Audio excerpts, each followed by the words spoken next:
Bismillahirrahmanirrahim. Assalamualaikum warahmatullahi wabarakatuh. Alhamdulillah nahmaduhu wa nasta'inuhu wa nastaghfiruh wa na'udzu billahi min syururi anfusina wa min sayyiati a'malina. May yahdihillahu fala mudilla lahu wa may yudlilhu fala hadiyalah. Asyhadu an la ilaha illallah wahdahu la syarikalah wa asyhadu anna Muhammadan abduhu wa rasuluh. Allahumma shalli wa sallim ala habibina sayyidina Muhammad wa ala alihi wa sahbihi wa tabi'ina bi ihsani ila yaumil qiyamah. Baik, perkenalkan nama saya Muhammad Alif Izul Haq dengan NIM 12020209092. Di sini saya akan menjelaskan gitu ya tentang mula Chandra. Nah,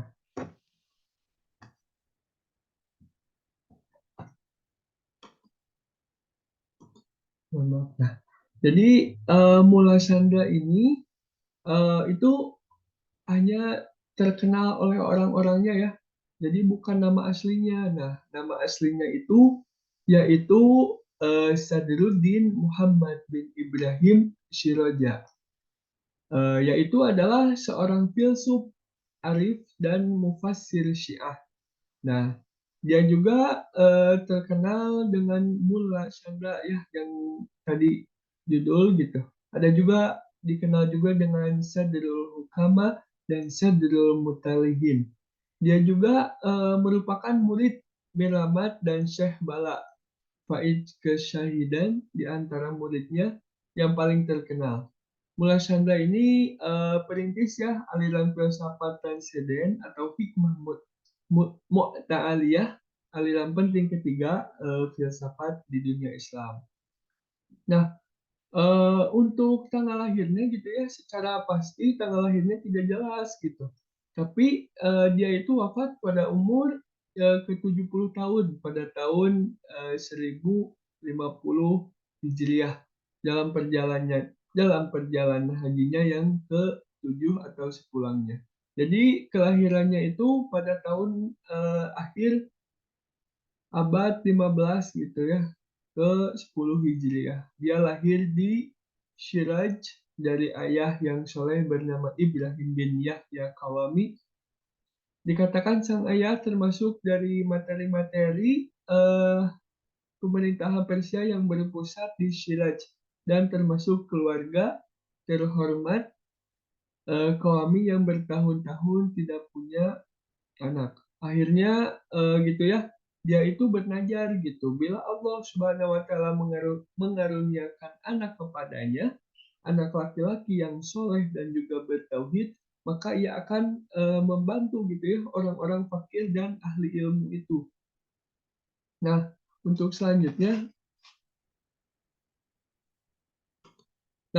jadi sekarang kita masuk ke pendidikan gitu ya. Nah, pendidikan itu dia itu menamatkan jenjang awal pendidikannya itu di sisi ayahnya yang dari bangsawan. Setelah ayahnya wafat, yaitu berhijrah ya ke Isfahan. Saat itu Isfahan menjadi ibu kota kerajaan Safawiyah yang ramai dengan ilmu rasional atau akli dan konseptual nakli. Nah, dia itu belajar gitu ya di sana itu ilmu-ilmu akli dari Syed Muhammad Bakir Mirdamad tahun sekitar 1041 Hijriah. Dan ilmu-ilmu nakli dari Syekh Bahauddin Amili pada tahun 1030 dan mendapat ijazah atau ijtihad dari mereka. Nah, setelah itu ada pun juga tahap kehidupannya. Tahap kehidupan ini dibagi menjadi 3 ya. Jadi tahap kehidupan seorang Mulla Chandra ini ada 3 tahap ya.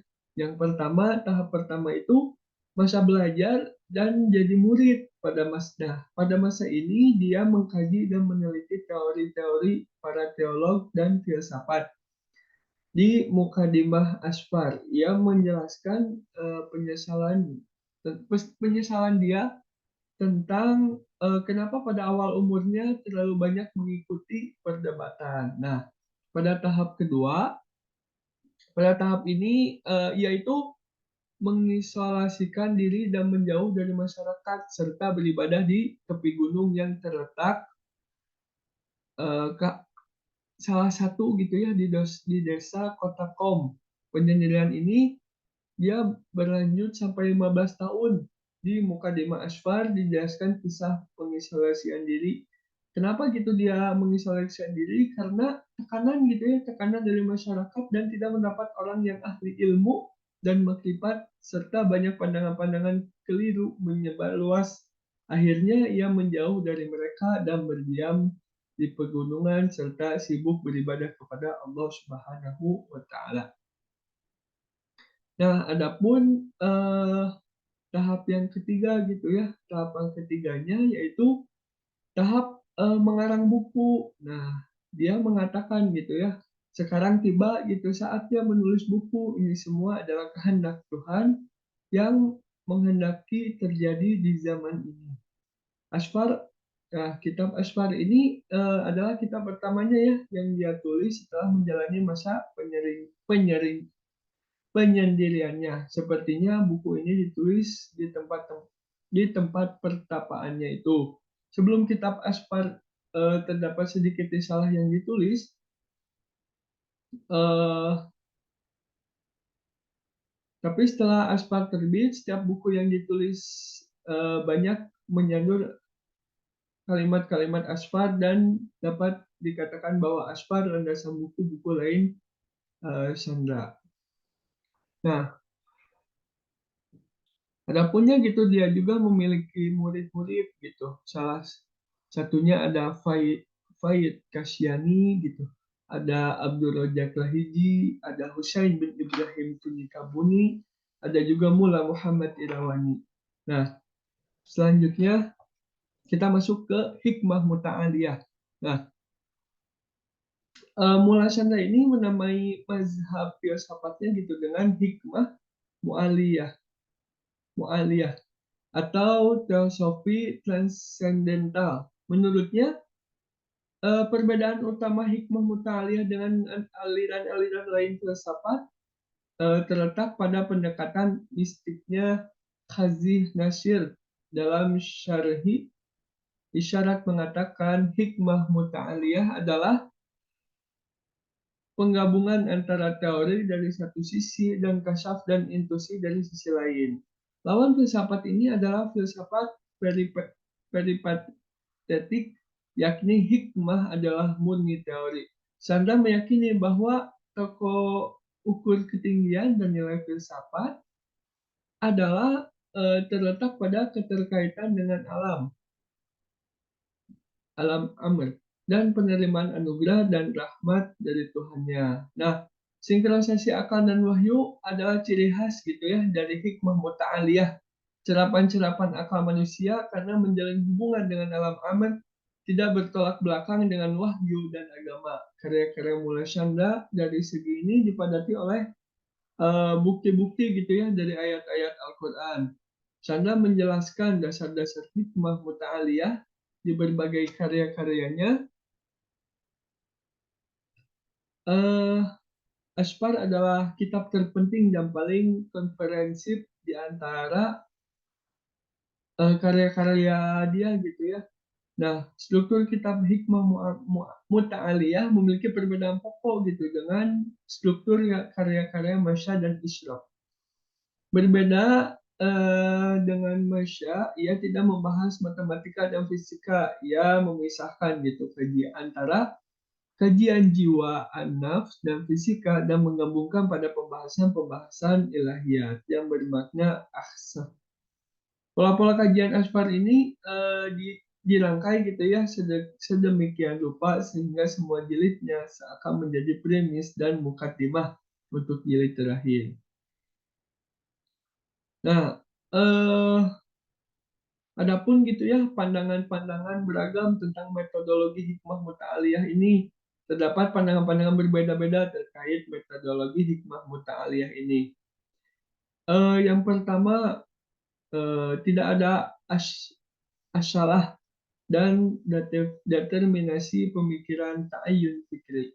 Maksudnya itu sebagian orang itu memandang filsafat Sandra itu kosong gitu ya, dari keasliannya dan kepastian pemikirannya, dan menganggapnya sebagai sintesa tak teratur pemikiran-pemikiran intelektual terdahulu yang mencakupi peripatesis, iluminasis, teologi, dan mistis.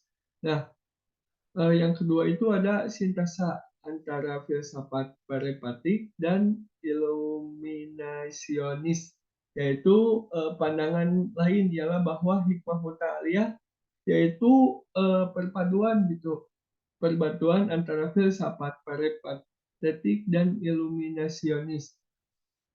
Nah, adapun yang ketiga